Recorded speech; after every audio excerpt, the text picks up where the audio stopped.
Bonjour à toutes et à tous, bienvenue dans notre émission À vos droits.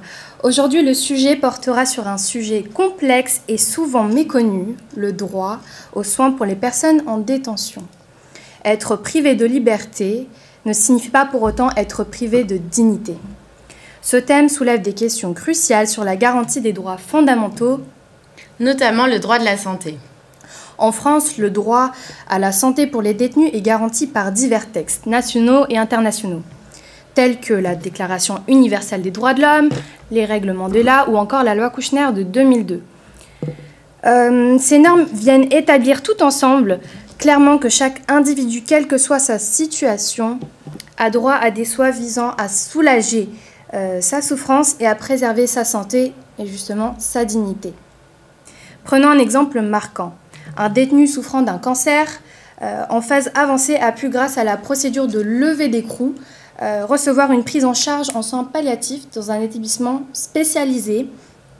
Ce dispositif, bien qu'exceptionnel, témoigne d'une volonté de respecter la dignité humaine, même dans des situations plutôt critiques. C'est pour cela que des infrastructures spécialisées ont été créées. On ne va pas les énumérer aujourd'hui, mais il faut les avoir en tête. Oui, en effet. Et cependant, la mise en œuvre de l'accès aux soins pour les détenus est assez limitée et elle se limite par divers obstacles, notamment par exemple la surpopulation carcérale qui est omniprésente de nos jours au sein des prisons.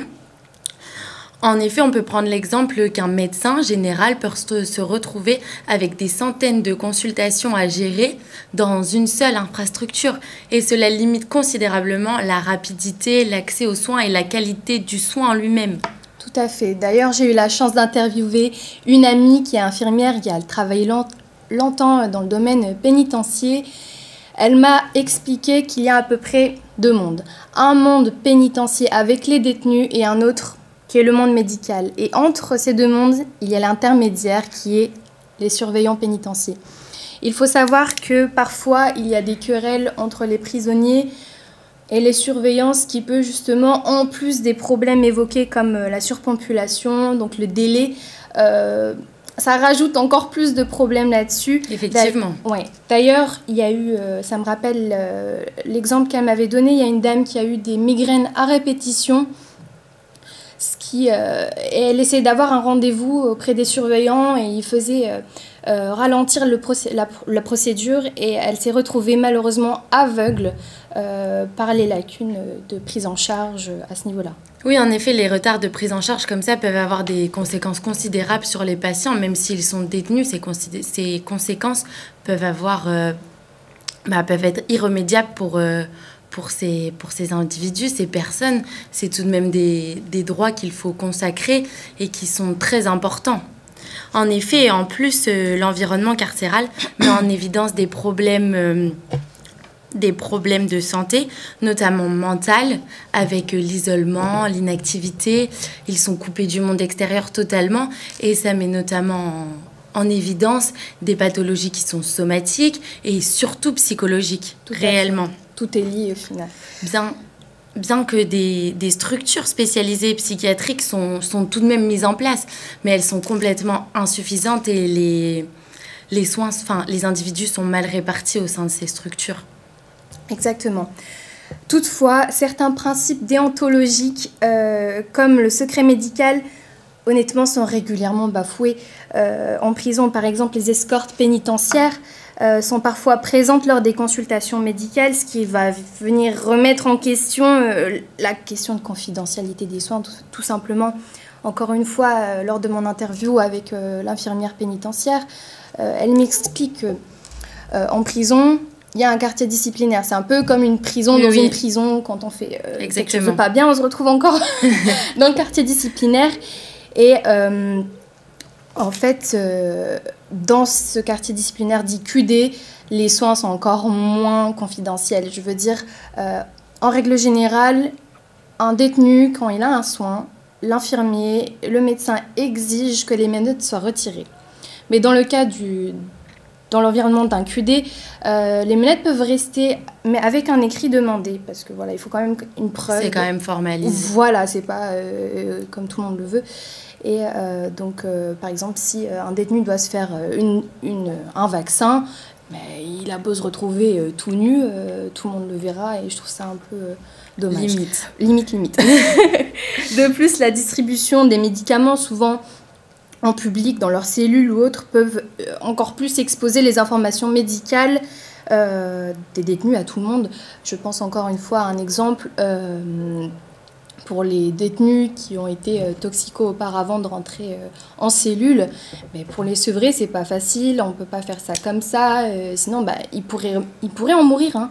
Donc les médecins vont leur donner de la méthadone pour les sevrer au fur et à mesure, et encore une fois, à la vue de tout le monde, et donc le secret médical là-dessus, faut pas trop y compter malheureusement.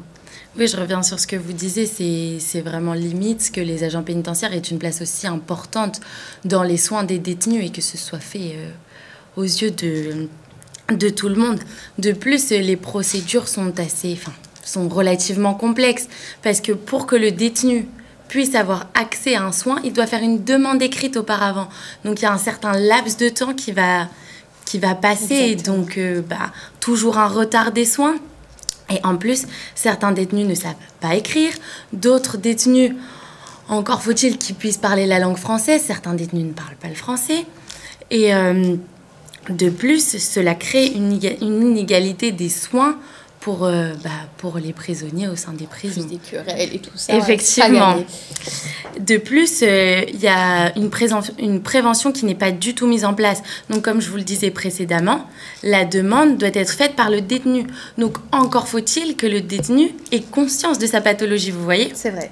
Et sinon, ça peut être les agents pénitentiaires qui jouent encore un rôle au sein de cet accès aux soins, qui peuvent dire au médecin qu'il y a un problème et le médecin va aller faire une consultation.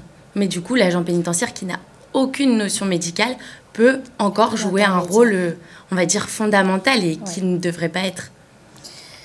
Heureusement, malgré toutes ces limites et ces freins aux soins, il y a des progrès notables qui émergent dans ce domaine, tels que la télémédecine, qui est devenue au final un outil aujourd'hui précieux pour surmonter les contraintes logistiques, sécuritaires, et on peut aussi parler de financiers, en permettant des consultations médicales à distance. Par exemple, une consultation faite par télémédecine avec un détenu diabétique a pu bénéficier d'un suivi spécialisé sans avoir besoin d'être transféré hors de prison, réduisant ainsi les risques de retard, de traitement, etc. Oui, c'est vrai que la télémédecine, c'est quelque chose de très important qui a été mis en place. Mais il y a d'autres dispositifs qui sont spécialisés, qui ont été mis en place. Par exemple, pour les femmes enceintes, on va avoir quelque chose de très adapté, un parcours adapté et un accès aux soins qui va être particulier pour ces femmes-là. On a aussi la procédure dont vous nous aviez parlé tout à l'heure de la levée d'écrou, vous vous souvenez ? Oui. Et du coup, celle-ci permet une suspension des peines afin de garantir une prise en charge médicale digne. Donc, on va privilégier la dignité du détenu pour souvent, c'est pour des soins palliatifs, malheureusement. Mais du coup, on va privilégier qu'il soit dans un environnement, entre guillemets, sain, hors des prisons, pour qu'il puisse finir ses derniers jours. En résumé, du coup, pour résumer tous nos propos, si je puis me permettre, si le droit de la santé est un principe fondamental pour les détenus, sa mise en pratique reste tout de même, on peut se le dire, très inégale. Oui. Les réformes législatives et les initiatives comme la télémédecine apportent de nombreuses améliorations, mais les défis liés aux conditions de détention et aux contraintes sécuritaires persistent, ce qui est un petit peu dommage.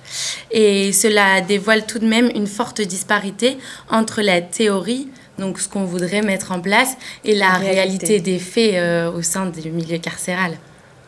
Cependant, des institutions comme la Cour européenne des droits de l'homme veillent heureusement à ce que ces droits soient respectés, comme en témoigne la condamnation de la France en 2023 pour des conditions de détention indignes, on va dire. En bref, évitez de vous retrouver en prison. Merci de nous avoir suivis dans cette émission sur les droits des détenus. J'espère que l'on vous a appris plein de choses et à bientôt pour une prochaine émission.